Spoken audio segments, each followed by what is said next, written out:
Gotta look at the. Hey, we're live.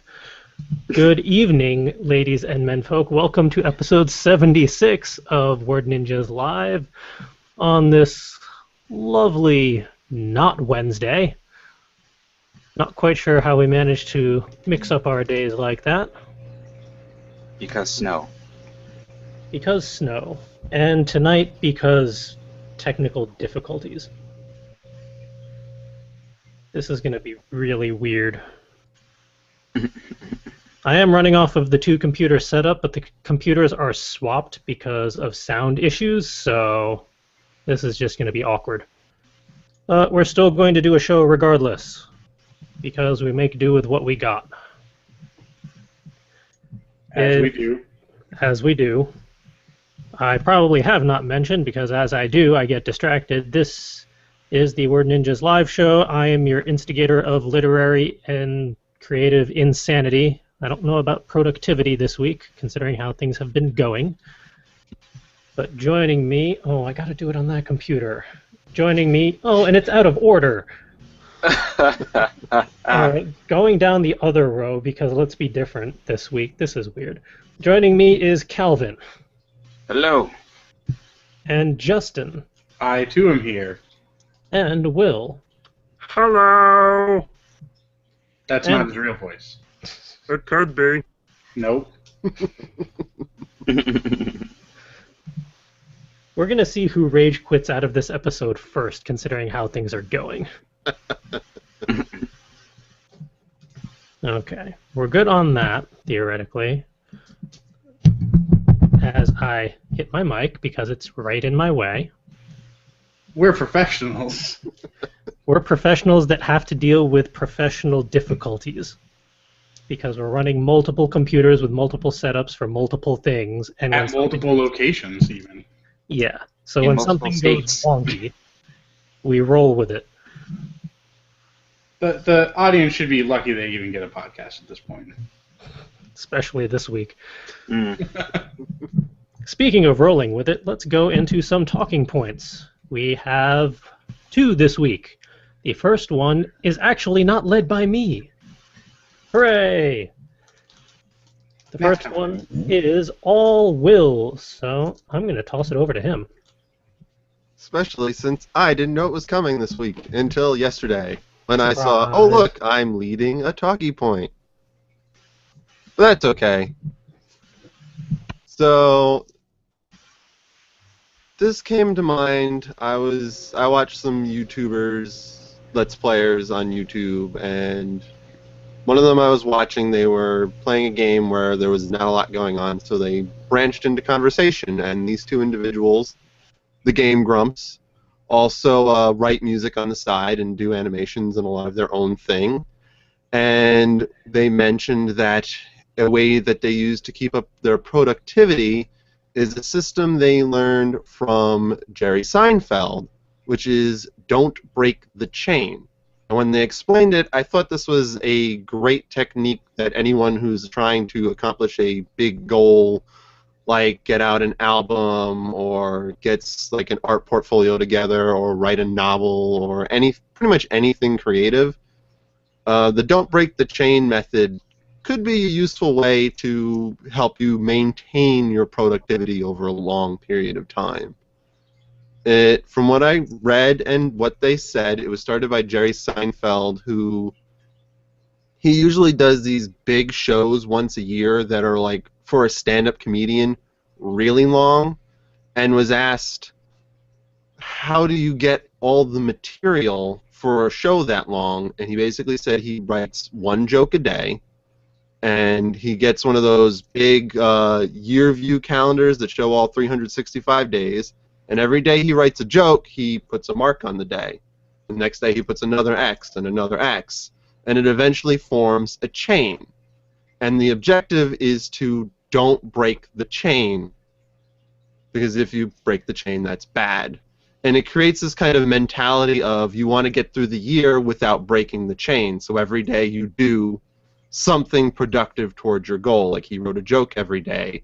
You could, if you're a songwriter, work on lyrics or do something towards writing a song every day. If you're trying to write a novel, do some work on your novel every day. And then every day you do that, you mark it on the calendar and you have that little visual representation.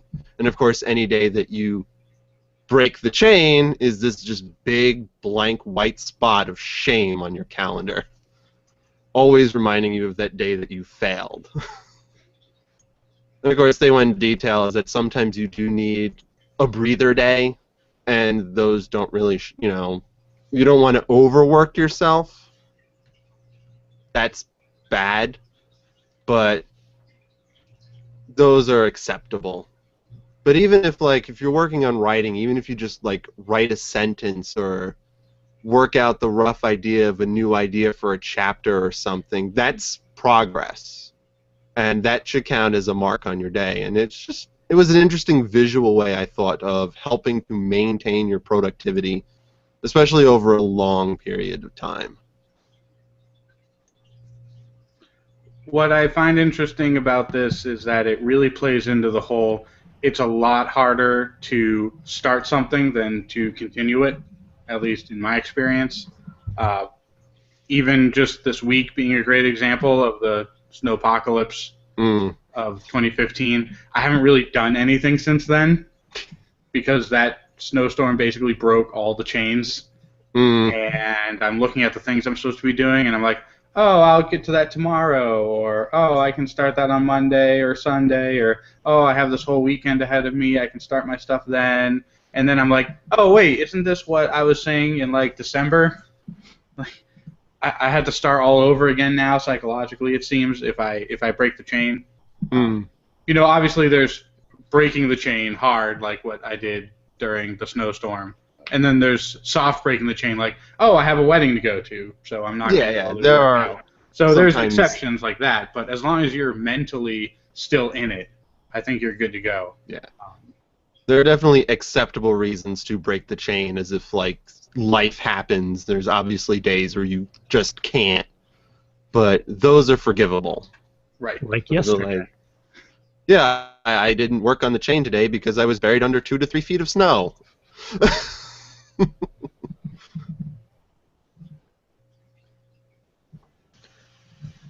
And I broke the chain today because the podcast is on Thursday this week. I'm supposed to be doing squat reps instead of sitting in a chair. That's kind of like exercise, I guess. You could do your squats while on the podcast. Nope.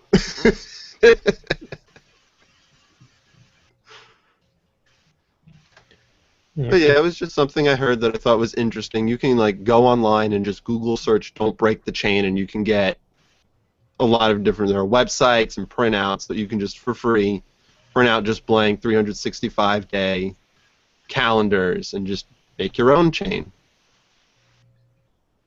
That's something that I'm going to be test running for myself because there's a lot of things on my.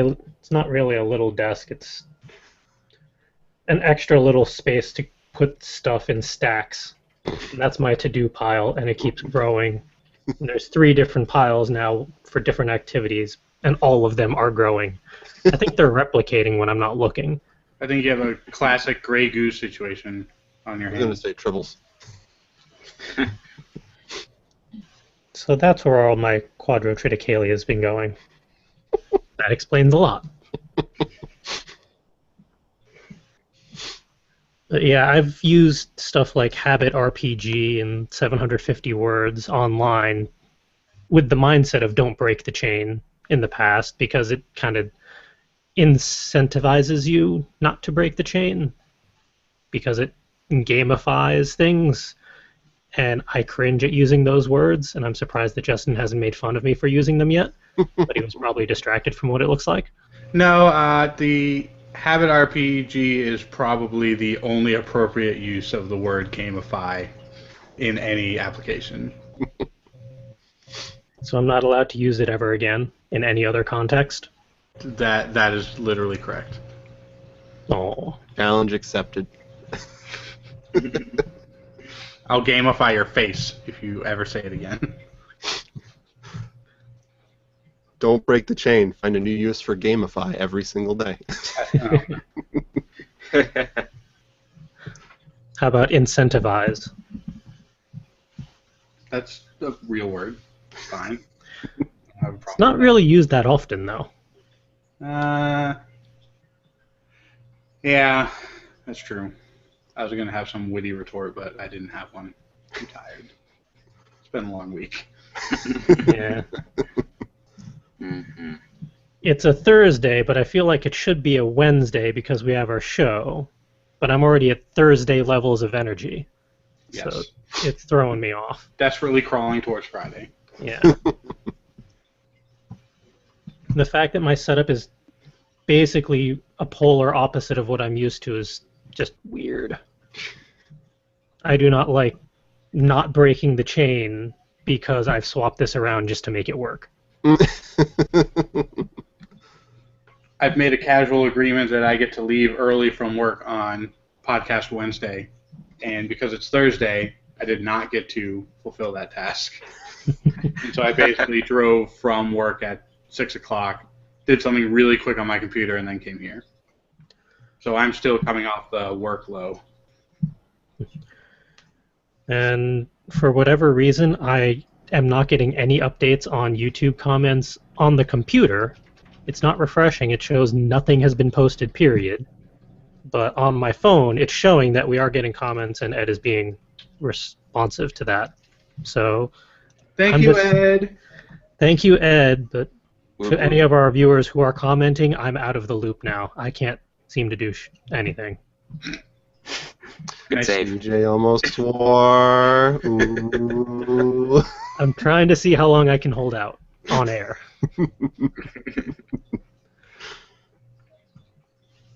We're going to be in trouble if that ever ends up being a drinking game or of some sort.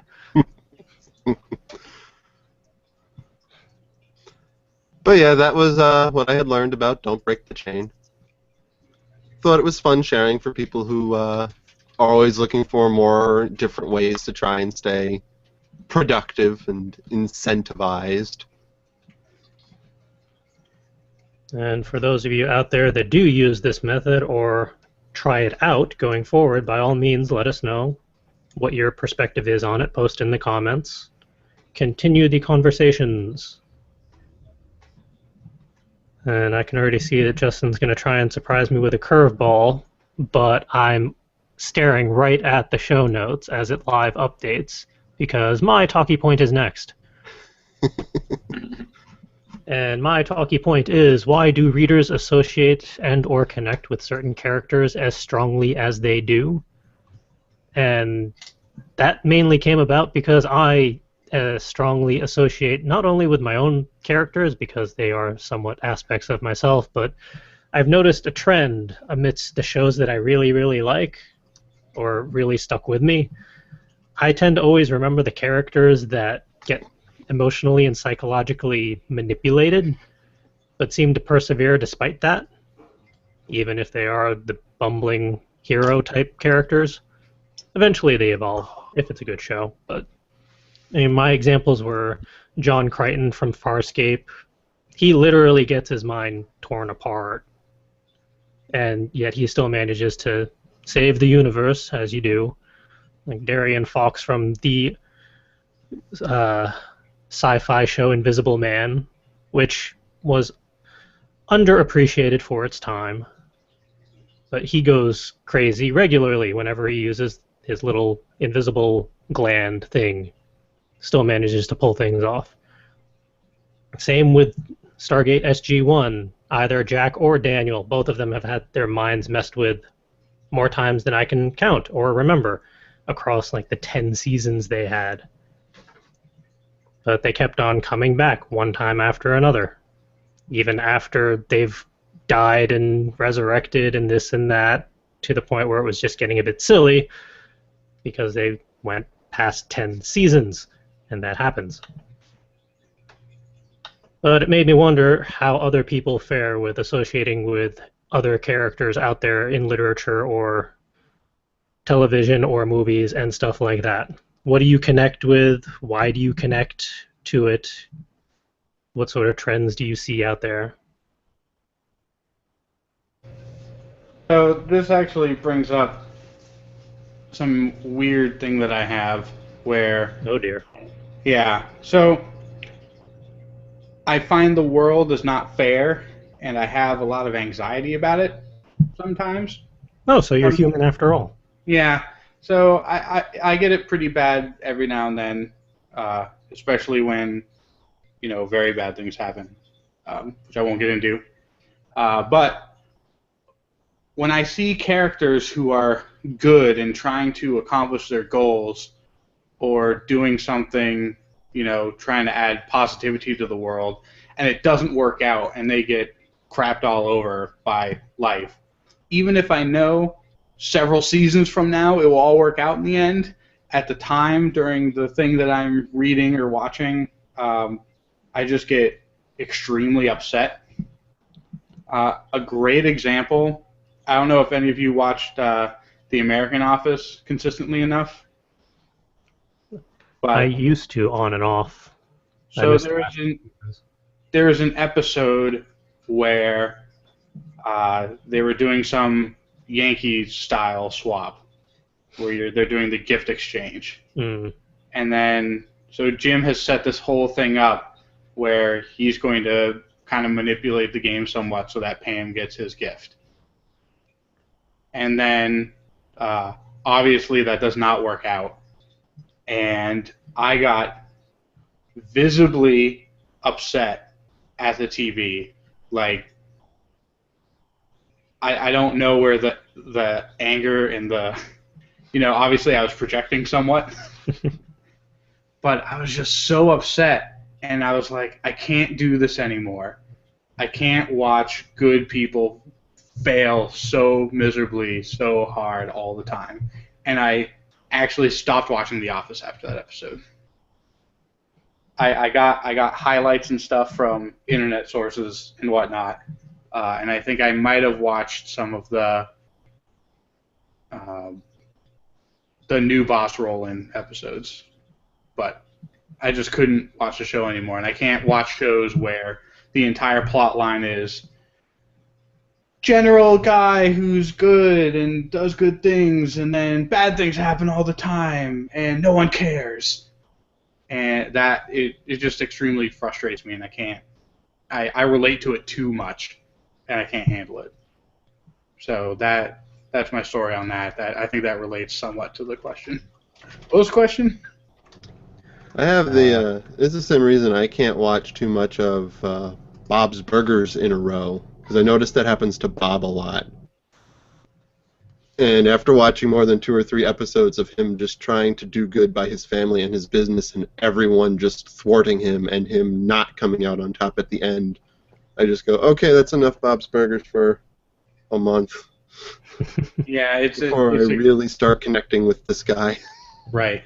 It's extremely frustrating, and it's like, as opposed to a show like Archer, where bad things happen all the time, but then he, being a bumbling idiot, somehow gets through it anyways. That I can watch all the time. Dumb person that happens to have good things happen, I am fine with, for some reason. Well, Archer is really not what you would consider the everyman. No. I think he's the exception to the rule. I think his suave, debonair style and his penchant for large amounts of alcohol I can relate to somewhat. Yeah, there's parts of Archer I believe we can all relate to, but like... As a package, no. Oh, no, not as a package. But I think Archer is somebody we can't relate to, and for maybe that reason, like, we can all kind of root for him, because we want, like, I guess at some points we want, like, good things to happen to people, even if they're, like, suave, bumbling idiots. Right, and you know, Archer's a character that doesn't necessarily mean any harm.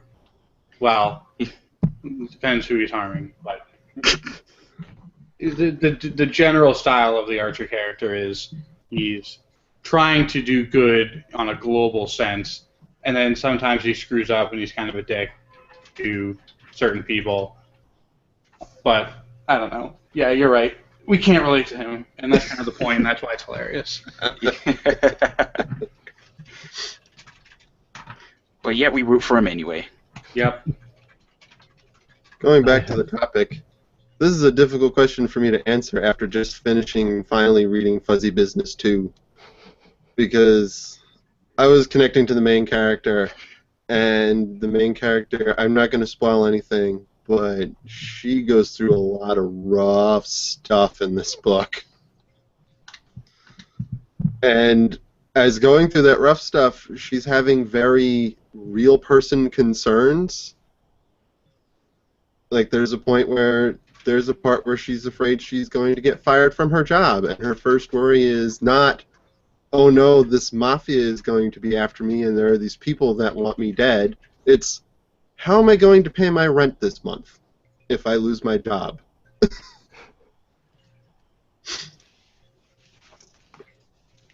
That makes a character relatable when their concerns are like what my concerns would be. Right, they're worldly concerns. Yeah.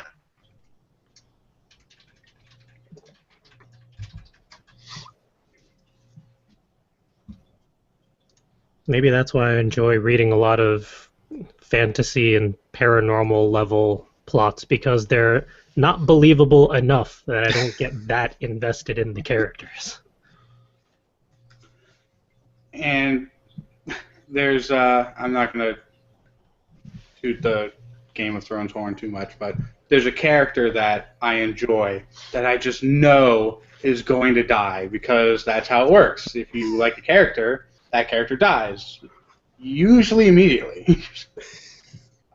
This character has lived a lot longer than I thought, and I think the character has a little ways to go, but I think the character is ultimately going to die, and that greatly upsets me, because it's probably one of my favorite characters. And I don't even want to say who I think it is, because that's just going to foretold the prophecy, or as far as I know, I haven't read the books yet, so as far as I know, this character's already dead. Most likely. Everyone dies in that series. I find that the trick to not dying in Game of Thrones is to not love anyone or anything. Because as soon as you find love, that's usually when you get killed. Red Wedding aside, I think most of the other deaths are about love found and then getting shit on. I think Mr. Martin had some relationship issues growing up. And he's somewhat projecting in his writing. I think a few of the deaths were also kind of tied to a sense of duty or something that you believe in or stand for. So if you actually care about anything, even conceptually, you're going to die. Yeah, love of anything, not just another person, although that's 80% of it.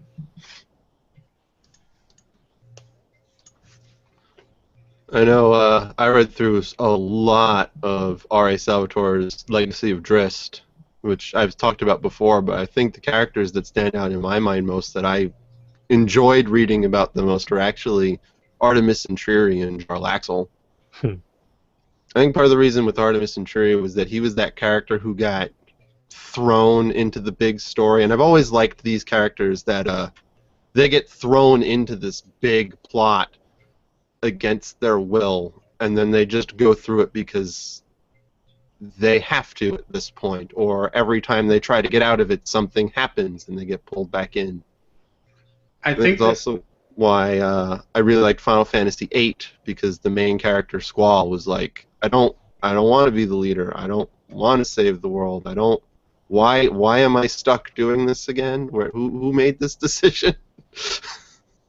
It's also a great writing and storytelling mechanic where you have a lot that you want to convey to your reader or your audience, but you don't want to be so disgustingly blatant about it, and you don't want to have long periods of I'm blanking on the word, I'm tired.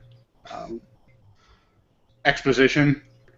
To have a character that knows even less than you do have to go through it and react to it kind of helps play out that story in a more natural and more accepting way. Right. I don't know, I just always liked that character. Like, Drizzt in the story is generally I have to do good, and if there are people in trouble, I have to help them, no matter what the cost. So you know, whatever he's getting into, it's because of his sense of morals. And Artemis Venturi has the opposite morals. He has, I'm going to do what I need to do to survive, and it's better to avoid big conflict. But wait, now I'm stuck in big conflict. When did I get stuck in this big war between dwarves and dark elves? I'm a human. Why am I here?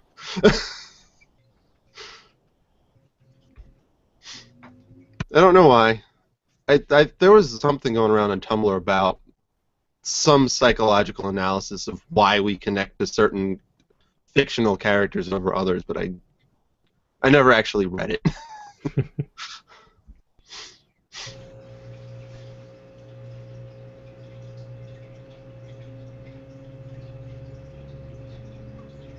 I know I enjoy a lot of stories because a lot of the characters are relatable enough, or someone that I would probably be friends with, at least personality-wise, but they get to do all sorts of fantastical things in exceptional circumstances that I would never get to do, and considering some of the stories I would never want to do.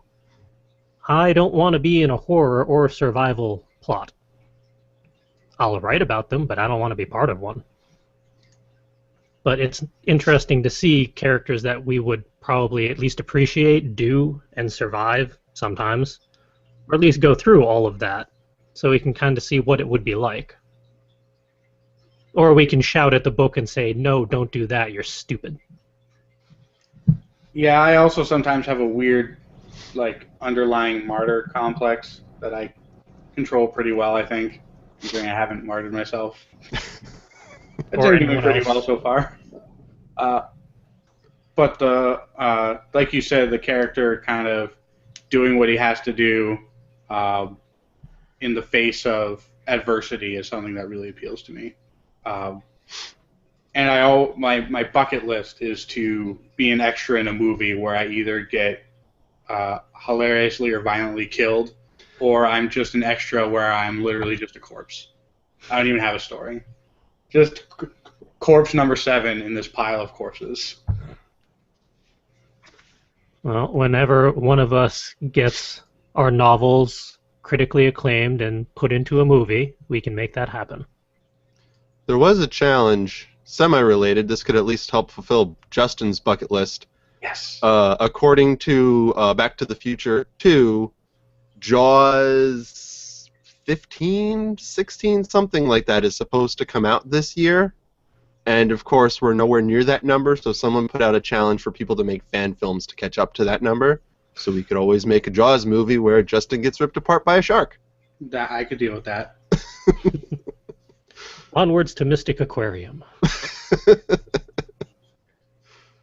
This is an animatronic shark, right? Sure it is, Justin. Get on in. Look how realistic it is. We put a lot of effort into it. Look, I'm holding this remote control and making the fins move.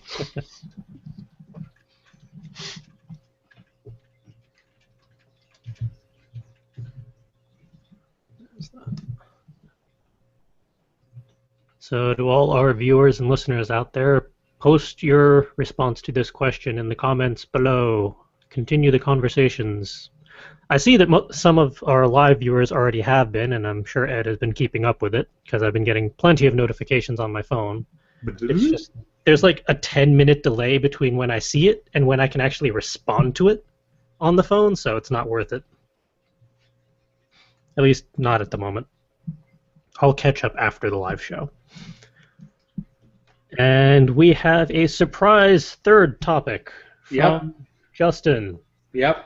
So this just in, Super Bowl is apparently this weekend, and I had no idea until today. What's so super about a bowl? It's a thing that people do. They get together, and then they beat the crap out of each other, and then somebody wins eventually, I guess. And, you know, I would normally care more, but I've just got too many other things to do than to have to worry about the Super Bowl for several hours on Sunday. I'm not going out. I'm not hanging out with friends. I'm not drinking. This weekend is for productivity only. And I was wondering what other people will be doing, assuming instead of the Super Bowl, because I don't know how many of you care or got roped in or are trying to be social despite not caring about sports. Or maybe some of you love the Super Bowl and want the Seahawks to destroy the Patriots. Oh, so that's who's playing. Yes. So The achievement hunters already determined yesterday that the Seahawks are going to beat the Patriots because for the past 3 years they've done a prediction game where they play Madden and pit the two teams against each other. The past 2 years they've been correct. So if the Seahawks win, this will be the third year in a row where they've accurately predicted the Super Bowl by playing a game of Madden. So you don't need to watch it. The Seahawks are going to win. How but my much? point spread. And we have an office pool, like squares, choosing squares on a grid. And I used to do it, and this year I said, I can't. I'm not going to do it because first of all, half the people that are on our work pool aren't even at work. They're fiancés or wives or children or friends or relatives, and I'm just like, maybe I'm butthurt because I haven't won ever in the 6 years I've been working there. That might have something to do with it. But I'm just so done with that. I didn't want to participate in the Super Bowl at all for any reason. And usually I'm all for hanging out and eating a ton of wings and drinking a buttload of beer. But this year I just have too many things to do. So I'm going to be productive. The last Super Bowl I watched was at U-Haul in 1101 when everyone had a pound of boneless wings per person. Yeah, I remember that. That was a good day. Why? Because it's Why a not? pound of wings per I once person. split a pound of wings with 3 other people and was full. Yeah, but we had college appetites. I was in college. I was freshman year. I think we did that freshman year, too. But that was at North Campus, so... Hey, Yeah. neither here nor there, but we should take a road trip to the hangar. We keep meaning to do that. We just haven't pulled it off yet. We Oh, should I do can't. that. I can't do that anytime soon. Oh, yeah, that's true. There's celery. They have celery there. I guess that'll work. So is any Nora's also off the list then for a while? What's that? Is Nora's still off the list then as well? Yep. That's sad. Yeah. Then again, that Hey, guys, gives her let's- time to go away and come back again. What's that? That gives Nora's time to go away and then come back again. Sorry, Justin, you were saying? I was saying, all right, it's Will's turn to say something that will make Calvin sad. Go. I have nothing that'll make Calvin sad. Hooray! I can I make do, Calvin but I already sad. went. Last 2 episodes of Wolf's Rain. No. There you go. I just made him sad for different reasons. Yeah. I don't know. I haven't watched the Super Bowl in I don't even know how long. The last time I watched it was a couple years ago, and all we actually watched was the halftime show. We didn't actually watch the game. I also don't have TV, which is a problem. Yeah, I don't Actually, have it's any. not a problem. Hmm. It's very nice not having TV. I don't have have a television. TV. So I'll probably do my normal thing that I do on the weekends, writing, and I'm going to try and record more gameplay. Don't break the chain! What day is that? That's a Sunday, isn't it? Usually. Yes, CJ, it's on a Sunday. I'm a NASCAR person. I don't care about your footballs. You just made everything so much worse. My job here is done. You and Dick Trickle can go hang out at the bar. Well, in that case, if Sunday is going to be a productivity day, here is... What screen am I looking at? No, you're good. Stop. Perfect. Here's my pile of books that I need to review, at least the physical copies. I'm ignoring the ebook ones that I've read because no. If I have the time, I'll do like a Goodreads or Amazon review of those because that's easy enough to type up. But the recordings. I feel like these book reviews are going to turn into book marathon postmortems. Like, I'm going to review all 6 books in this one article. Meh, pretty good. Read the sequel. I did that. Did I read this book? Are you sure? Justin, did I read it? You watched me read it. You say you gave it to me. Okay, well, I don't remember any of this. I feel like that's how that's going to go down. I did that with a 9-book series where I just did a whole sprint of reviewing them like 3 in one night, but then I posted 1 per day.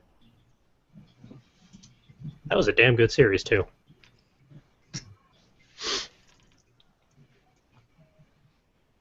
But yeah, I'm not watching the Super Bowl. I don't even remember the last time I turned the TV on. My computer's hooked up to my TV, so technically I turn it on constantly. I do technically have cable, it's just there's nothing that interests me. I turn it on to watch YouTube and Hulu. Yeah. I use the Xbox Same here. to play Crunchyroll and YouTube. Yeah, I got a Chromecast on my TV, so I've been watching nothing but like Crunchyroll and Achievement Hunters lately. Will I be watching the Super Bowl? Part of me wants to, but most likely I'm going to be staying home, and I can't really enjoy the splendors that go along with watching the Super Bowl. So You can I don't know. pray for a Katy Perry wardrobe malfunction, I guess. I'll wait for the replay on the internet. Smart. So it's a maybe for me. And of course, to the viewers and listeners, post in the comments if you are watching it, if you have any Super Bowl traditions, or if you ignore it, as we are, etc., etc.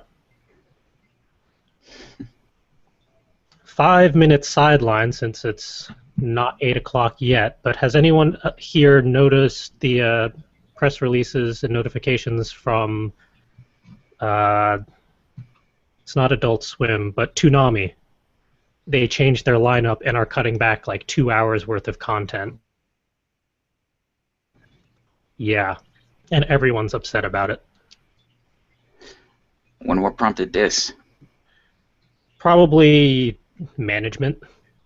Ratings, money, advertisements, target demographics, politics, Seems like digital rights Toonami. managements. Yeah, it seems like Toonami isn't really an afternoon/evening thing anymore. It's more like in the midnight to early morning block, from what I read.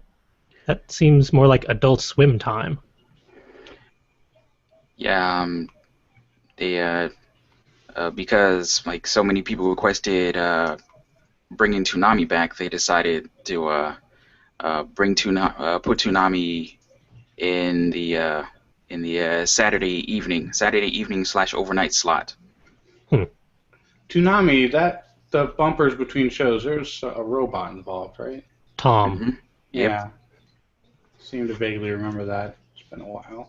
He's gone through a half dozen upgrades/changes throughout his life. Some of them Much a little like the Super Bowl robot. more awkward than others. Let's see if anybody remembers who the original virtual host of Toonami was. Anybody? I know that there was one, and I remember watching it.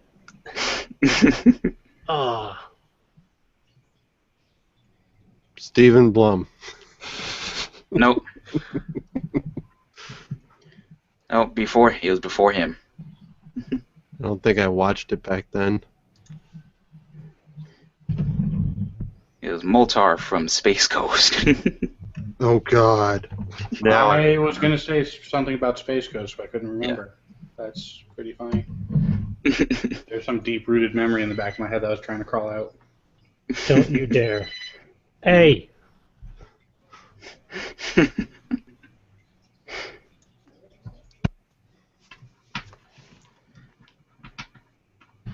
Okay then.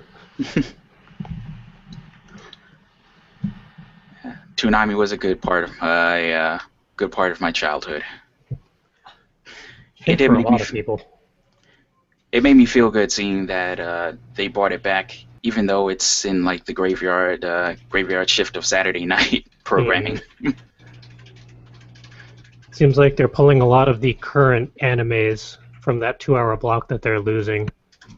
Although one of them was Attack on Titan, which is just an infinite repeats because they never really get new episodes.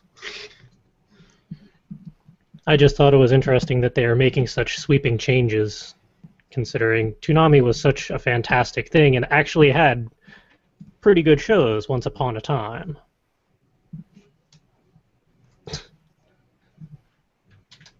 But even the mighty fall eventually.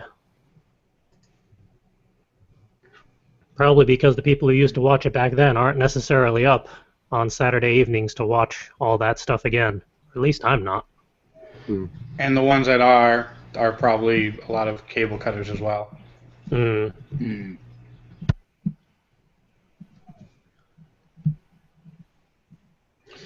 Oh yeah, that's why I was thinking about it. There was also another press release tied into that with Nickelodeon saying that they're actually going to start providing an online subscription service of some sort, which is intriguing, but they're figuring out the naming stuff next month, so I can only imagine how it's all going to go downhill. Love to watch reruns of old Nickelodeon episode shows. There's so many. Like if they have like a vault of the old '90s Nickelodeon shows, then it might be worth it. Other than that, I'm not really sure. They need a '90s version of the Boomerang channel. That would be nice. Yes. Just do one channel per decade. Oh, how great would that be? Extremely great.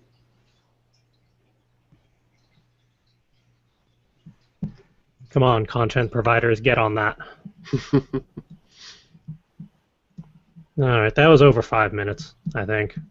Because I forgot when I started that. No, that was exactly 5 minutes. Never mind, I'm good. And now Well it's done. over 5 minutes because of that spiel. Damn it! And there's my swear. I almost made it a whole hour. Now I have to mark it as explicit. Thanks a lot. I just mark all of them a bit as explicit at this point. It's just easier that way. Alright, with that, it's on to the highlights reel. So, let's see. That one. So for our viewers, we are now... Oh, wrong tab.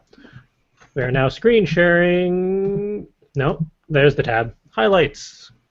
Our publisher for this week is called Fox Chapel Publishing. And this one is intriguing because they have a lot of workbooks. And not like writing workbooks where you would like do character creation or anything like that. It's more like small wood turning projects and pen turner's workbook, which really intrigued me because you can never have too many pens, even though Ed might disagree in like 5 minutes when he actually sees this. But I mean, they have all sorts of woodworking, crafts. I have no idea what Zentangle is, but apparently that's a thing. Is that beads? Is that... What is that? No clue. Is it like that app that you have a thing that you wrap string around? Probably not. Zentangle has become an international phenomenon, attracting individuals from all walks of life. Unlikely. Read It's rated more, R. tell me what it is. New art form by presenting some of its most blah de blah. State of the art entangling today. What? What are you is talking this? about? What is this thing? I'm gonna Google foo it. The book examines a broad range of creating tangling applications from classic tile art to origami, jewelry, card making, decor, quilting, ceramics, and more. Okay. I have no idea what that means. I am confused. But yeah, apparently the publisher publishes this, whatever this is. And I mean more understandable stuff like wood carving, whittling, and all sorts of designs and stuff. So a lot of crafty books, which I'm interested in, even though I'm primarily a writer. I like to do things with my hands. That sounded better in my head. Not on the homepage. They also do art and drawing, which is nice. Home and garden, sports and outdoor, don't care. Cooking, metalworking. Yo. What sort of metalworking stuff do they have? I do need to make that suit of armor. Lathe work, welding, milling, mini lathe. Ooh. For your pen turning needs. Ooh, custom knife making. Hmm. I had a friend who did Very that. cool. But yeah, thought I'd toss in a somewhat different publisher for this week's episode, seeing as we tend to go for the more novel-length stuff. Let's change it up every once in a while. And the next one up is a Tumblr page called Slush Pile Hell. One grumpy literary agent and a sea of query fails. Because eventually most of us get a piece relatively finished to the point where we want to submit it and query it, but querying is a whole different beast from writing a novel. And it's useful to see how some people try and mostly fail in this respect on this Tumblr, but it also helps you understand what people are looking, what publishers are looking for, what agents are looking for, how to go about phrasing a lot of it, what you actually need to put in, what you should skip. Have we talked about this site on the podcast before? Yeah. Or is there a similar site?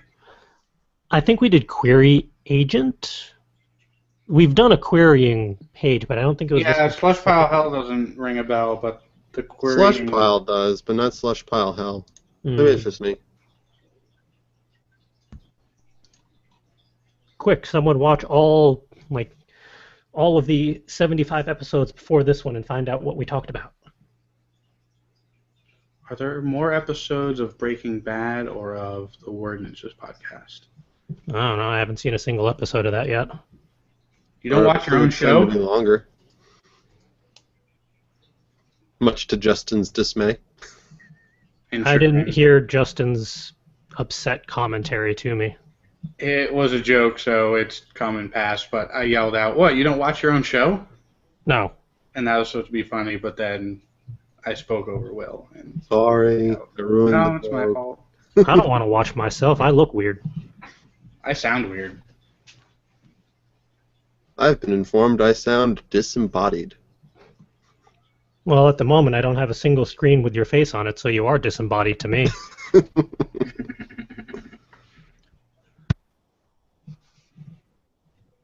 Oh, I skipped the URLs for each of these because I'm clever like that.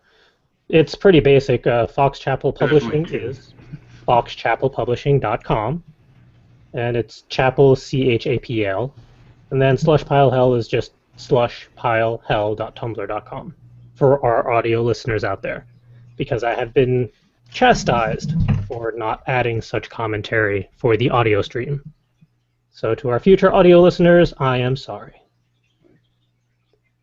No, we're not doing that yet. Spoilers. Okay. And then we take ourselves off of the screen share from that computer, look back to the other computer, migrate to the next segment because we need to keep the show rolling. Hey, productivity highs and lows. Surprisingly, snow is not on everyone's list, but it is on mine. I only got 7 inches or so of snow to shovel, which I'm thankful for, because I don't like shoveling. But that really threw a wrench into a lot of plans, because I was hoping to do a lot of stuff on the snow day, but then I needed to shovel stuff. Also, the driving ban didn't help. Yeah, that kind of threw things off as well. Although it was worth having a driving ban so that stupid people didn't go out and do stupid things. Despite the driving ban, before 9 a.m., there were 11 recorded accidents. Can you imagine how many accidents there would have been if there wasn't a driving ban? That's my mindset. Hundreds. I mean, around here, it really was only 7 to 9 inches in our area, but elsewhere it was obviously pretty worse, so I can only imagine what people with four-wheel drive and all-weather tires would really do out there, other than drive into a ditch.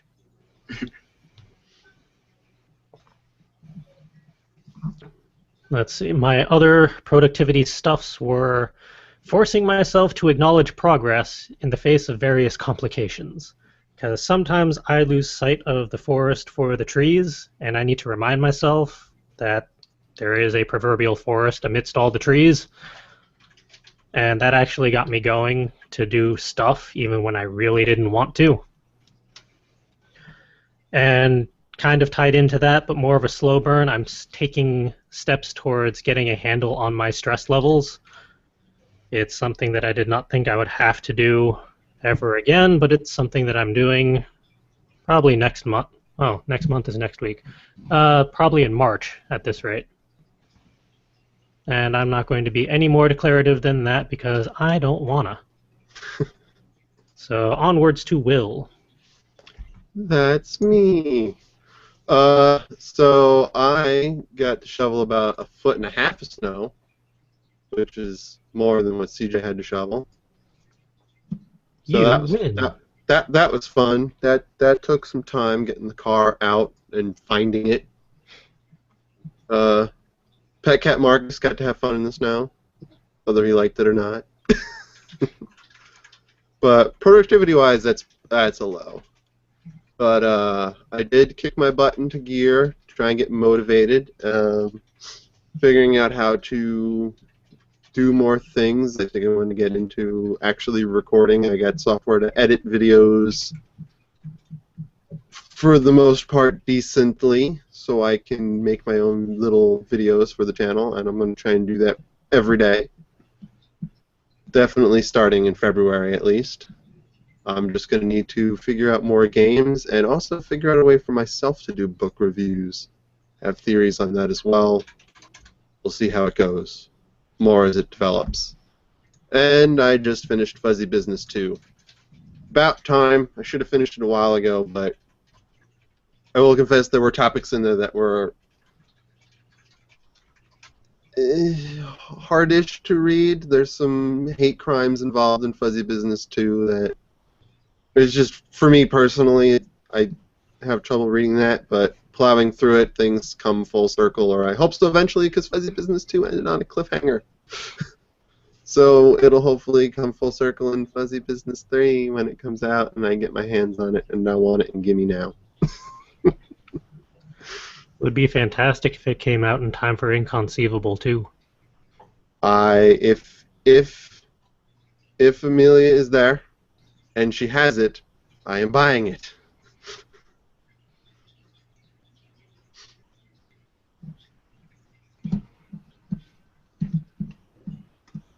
Those are my highs and lows. And that means it's Justin's turn. So, before I get into my highs and lows, Oh dear. how many F words am I allowed? I haven't used any yet, so you can use the entire quota. Okay, and am I allowed to flip off the camera directly? So long as you don't show nudity or provide any hate speech, I think YouTube doesn't mind. I hate the snow. That might not count. Alright, well, I had a super high during the week of the snowpocalypse because I bought a snowblower. Fuck yeah. It's a motherfucking high, and fuck you, snow. I ate that shit for breakfast in that I took snowballs and literally ate them. And then pissed all over them, and then ate them again. So yes, fuck snow. My snowblower is fucking awesome, and so is my all-wheel drive car. Because to use a snowblower, I had to go a little creatively off-roading to get my car out of the driveway.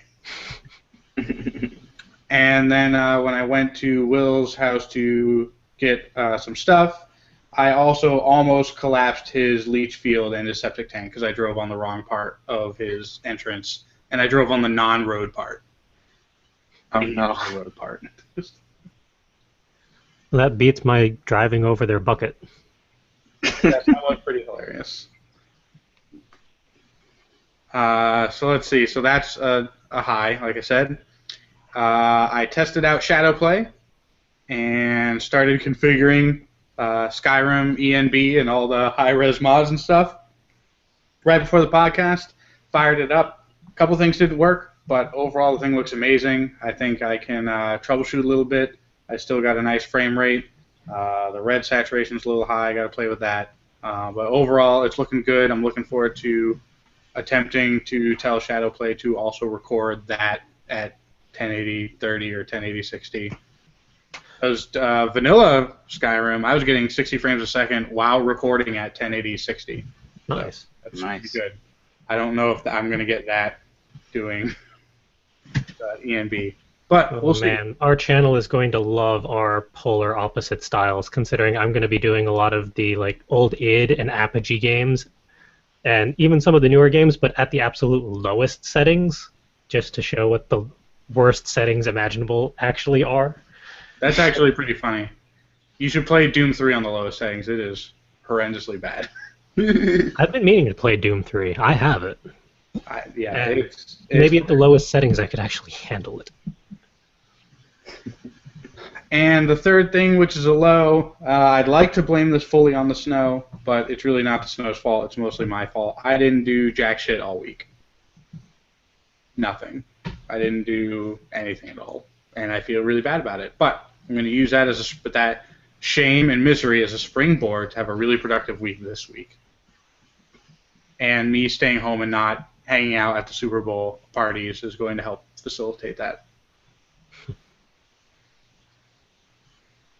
And how did Calvin fare this last week? Let's see, what did I do?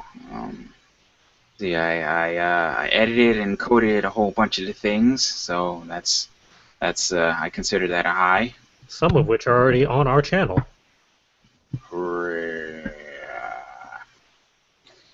Let's see, purchased Bandicam, so I can properly record gaming and raging simultaneously.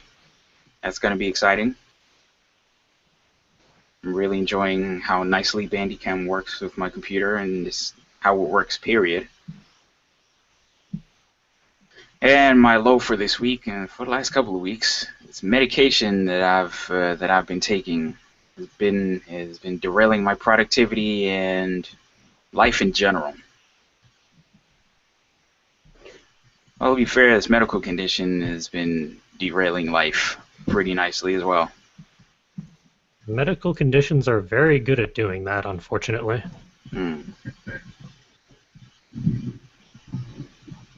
Fortunately, this one doesn't go away very easily. So I'm kind of stuck with this one. Yeah, I might as well say it is diabetes. I got the beatus. Found it out last week. It sucks. But at least it is manageable and treatable. Yeah. I'm gonna be I'm kind of restricted on what I can eat for next several weeks, possibly months, depending on what the doctors say once I go back for my checkup. But if there's any plus sides to this,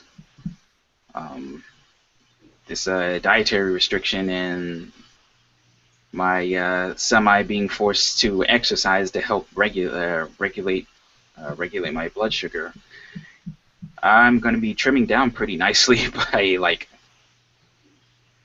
March, April. So I guess I can live with that. I'm looking forward to the new ripped Calvin. Me too, actually. I'm actually going to take advantage of my gym membership. Smart.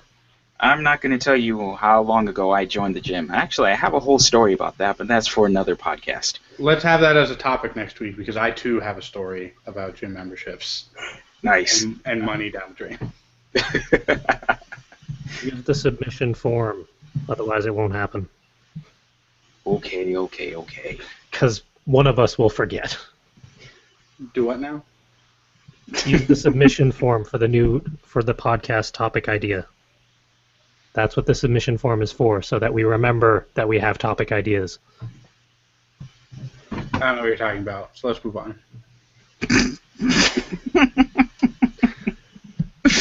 All right. Weekly inspiration.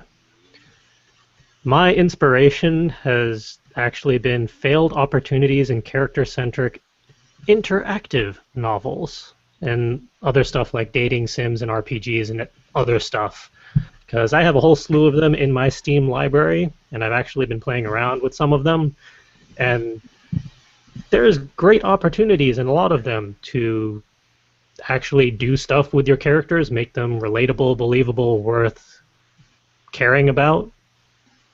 Even opportunities to show character growth, even in limited space, as it were, for certain games. But a lot of games just don't do it because it's cheap not to. And it just made me a little more self-aware of that.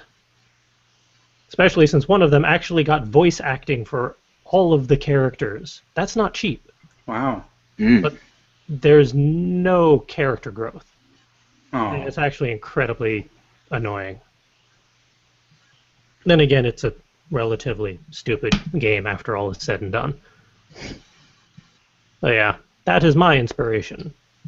How about Will's? Inspiration, other than kicking myself in the butt and getting kicked in the butt. More new characters. Always more characters. Always more voices in the head. Always why more? Not up to story for them yet they develop in brain when I don't want them. But there they are. Yay! It's motivation to finish what I have so I can tell their story next.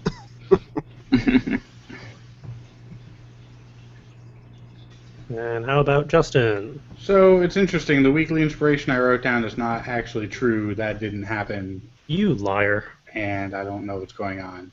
I don't even remember writing that. But I think what happened was I wasn't inspired at all this week, so that was a joke answer. But at the last second, I did get inspired by something. Just kind of walking around, I was thinking about, so I was doing a visualization of myself.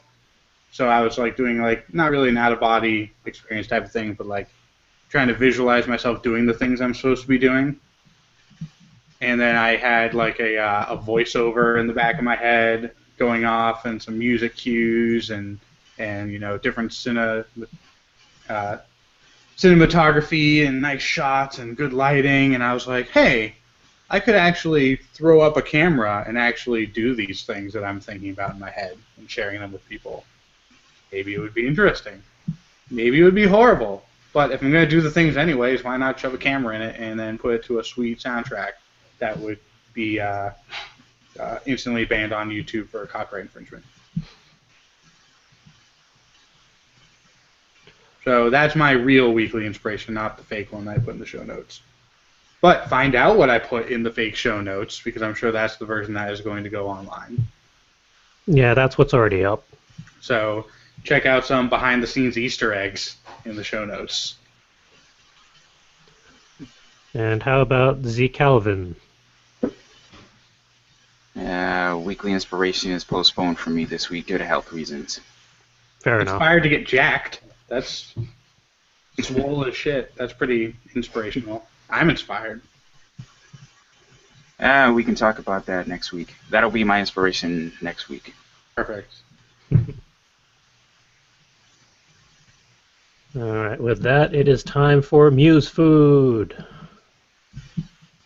So, back to this one, then move the tab over, do the thing with the other thing.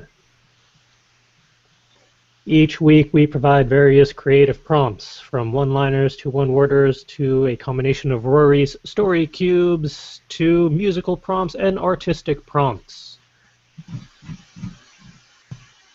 And as with each week, everyone gets a turn with one of these segments. All right. I'll take the one-liners. Haven't done them in a while. Okay. I'll take a stab at the story cubes.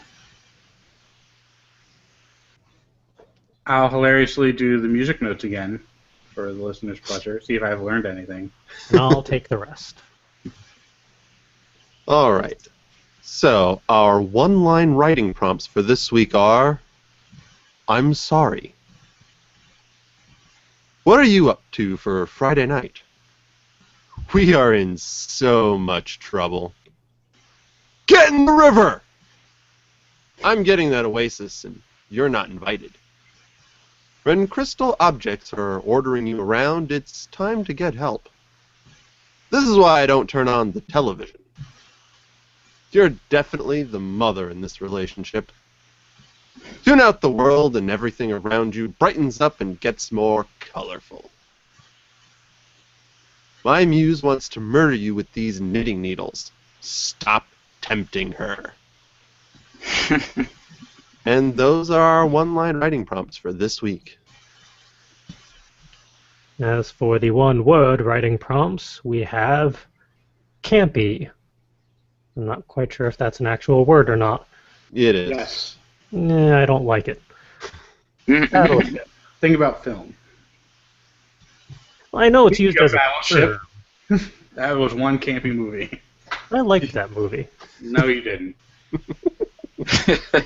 I liked that movie as a movie, not as an actual representation of the board game. I disagree No. with your opinion, so I'm going to replace it with my own. This is now your opinion. Oh. The other words are ringer, fresh, treatment, heartburn, monkey, crystal, ledge, and flat.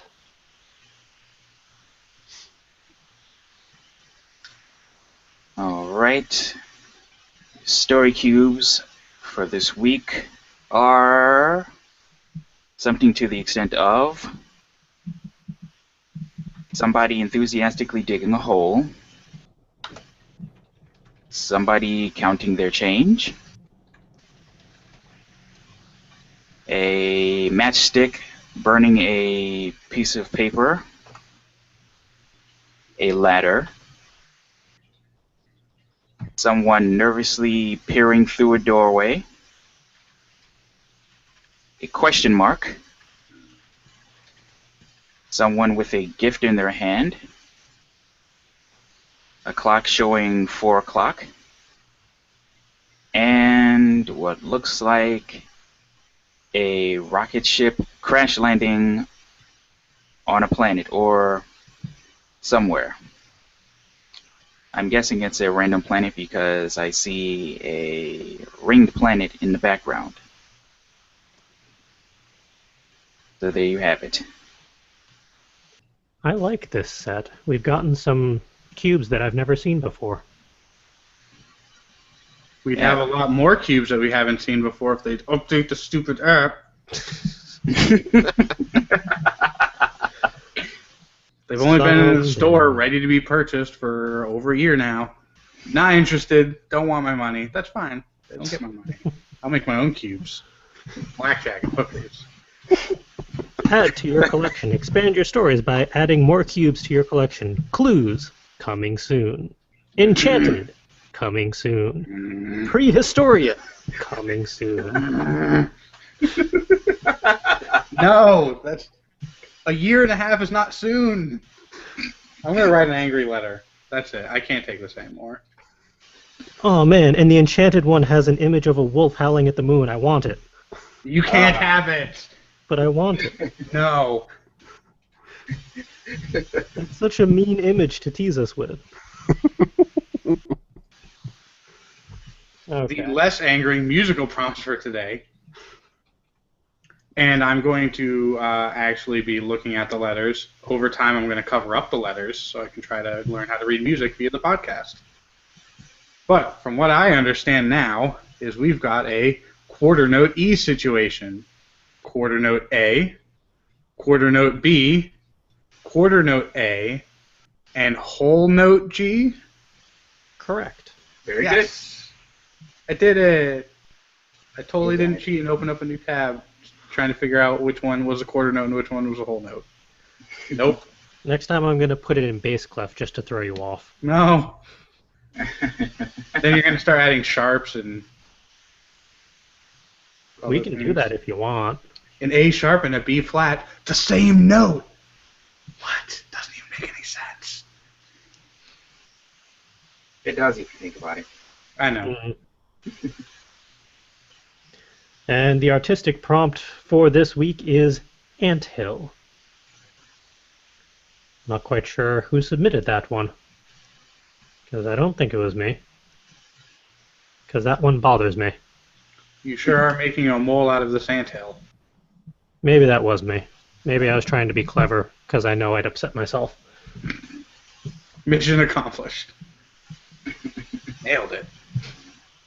Those are your creative prompts for this week. As always, if you create anything from these prompts, we would like to see it.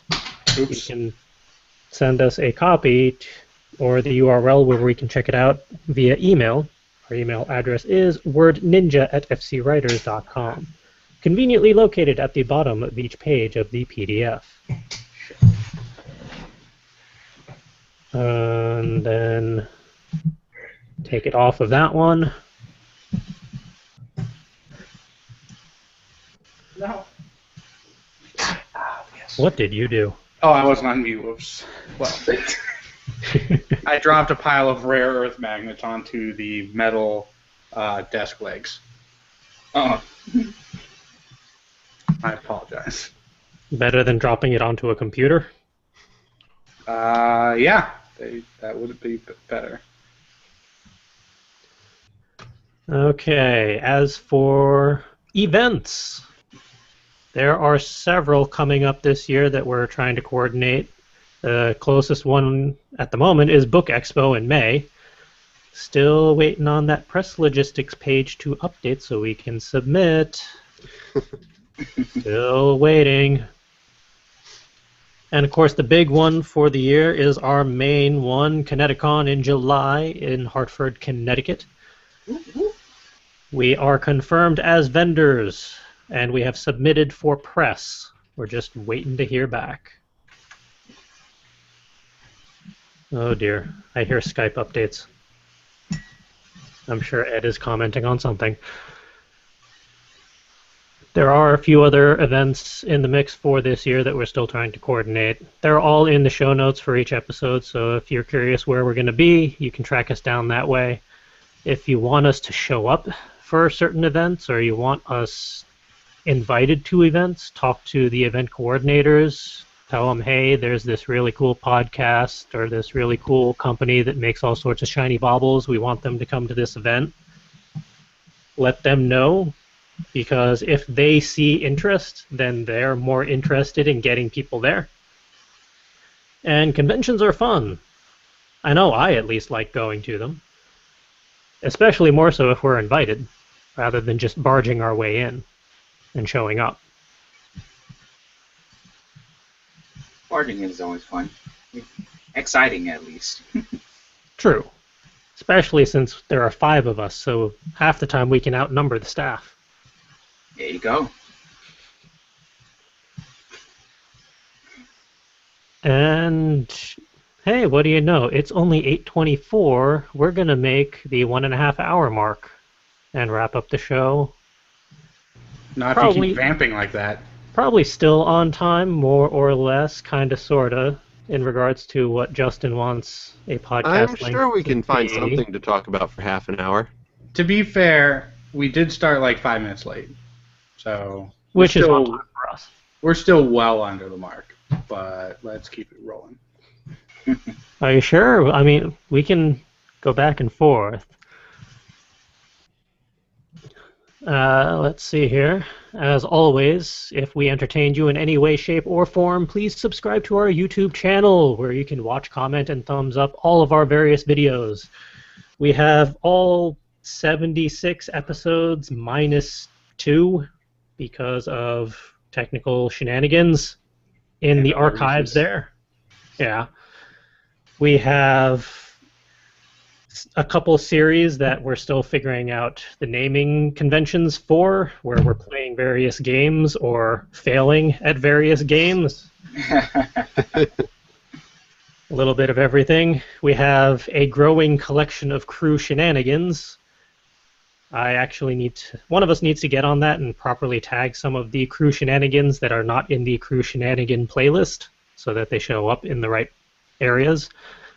How many from the last convention are on there now? There's the handwriting one, and I think that's it so far. Everything else is ready for rendering. I just need a timetable as to when I should post them. We can talk about that off air so that viewers don't get spoilers. No problem. But you guys are gonna like these videos. Yeah. But in the meantime, while you wait, there is a video up from the last convention that we went to, your Minicon. I was trying to remember it, where we did a handwriting challenge, and 4 out of 5 of us participated. So you should check it out and vote to say who has the best handwriting. And I know that Will got an episode posted up today, possibly even, of Yep, this morning. Orcs Must Die, if I remember correctly. Correct. I attempt to get the tunnel vision achievement. Tune in and watch it to find out if he gets it or not, and how. Also, if you want to just watch orcs fly helplessly through the air repeatedly down flights of stairs. They is never always fall fun. into any sort of traps or anything, do they?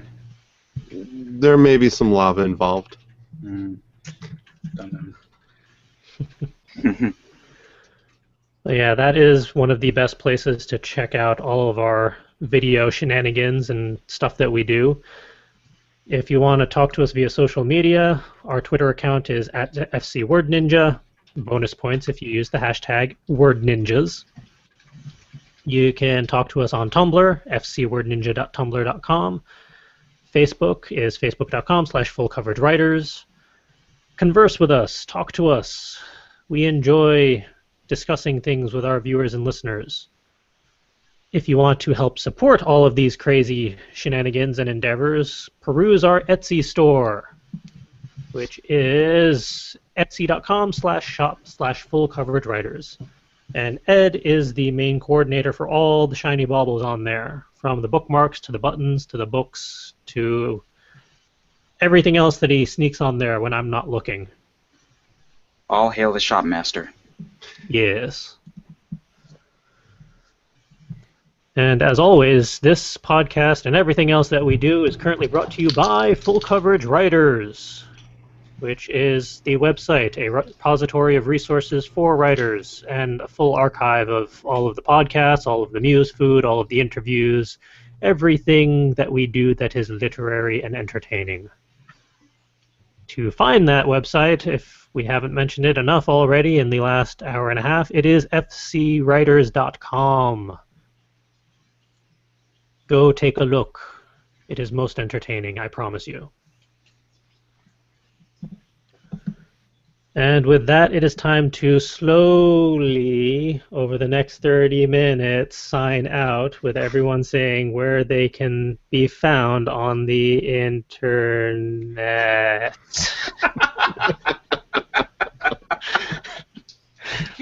And sadly, our audio listeners do not see Justin's response. Thankfully, the audio listeners do not see my response. But as for myself, as I mentioned at the top of the show, I am Charles, your instigator of literary insanity. No productivity. You can track me down on my personal Tumblr, which is just fancypantswolf.tumblr.com.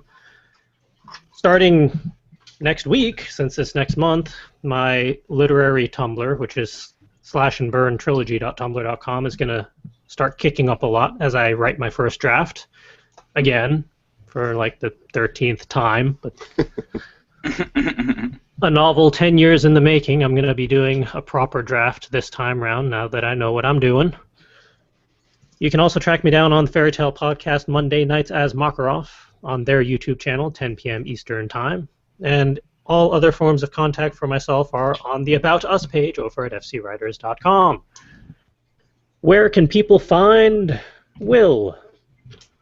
You can mostly find me on my Tumblr pages. I have a page for My Roommate's a Stripper, my current writing project in progress. Project in progress. Yeah. It's at myroommatesastripper.tumblr.com. It is not safe for work 18-plus story, so be wary of that. You can also find me on my personal Tumblr page at darkhom.tumblr.com, DARKHOM, if you need the spelling. And how about Justin? Well, I've decided, since I haven't finished the websites yet, which I was supposed to do last weekend, I'm not allowed to promote them because they are not ready yet. So instead, I'm going to talk about how when I went bowling last week, I found a sweet Leatherman keychain on the ground. And as you were vamping and talking about not dragging the show on longer, I thought I would talk about these briefly because I was cutting my thumbnail with the scissors attachment. And then it dawned on me, what are the other attachments on this thing? Well, there's a file, and there's a pair of tweezers, and oh, this isn't really a keychain tool. This is more of a manicure, pedicure keychain. But it's still awesome, so I'm happy about that. I approve. Let's talk about that for half an hour. It does have a knife, so there's that. A really tiny letter opener knife. Stab, stab, stab. And rounding out the show for the next 28 minutes is Calvin. No. So, the other day... No. Let's see. You can find me on Twitter and Instagram at CCWII. You can find me on Tumblr, instacal.tumblr.com. And you can also find me on SoundCloud, soundcloud.com/soundsbycalvin.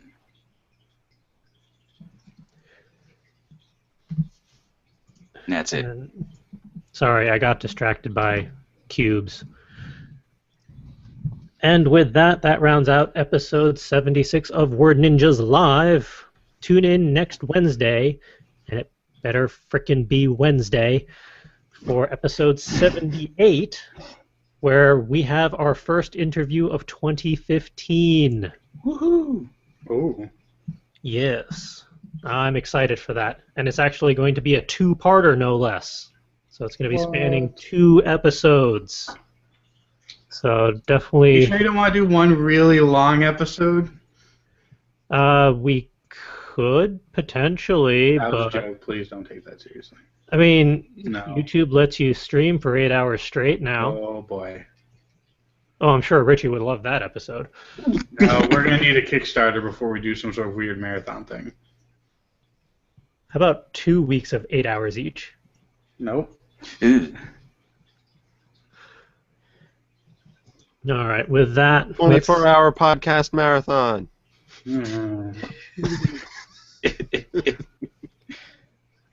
Well, that would be, what, only 3 episodes of 8 hours each. I think the current podcast marathon record is like 56 hours or something. Let's break it. I mean, 1 8-hour episode per member. We have 6 members. But it was a continuous podcast, and the stream never went down. So We can have like a 5-minute overlap between episodes. oh, sort of like when you play songs and you have a crossfade. Yeah. Smart. And we can have interstitials and all that other good stuff. Mm-hmm. We can drag this podcast on for another 20 minutes. I don't see why not. I mean, we're all here, right? Yeah. Let's just do our after-show banter, but do it live on the air. Man, my wife is such a... Wait, oh, we're still on the air. She's a lovely lady.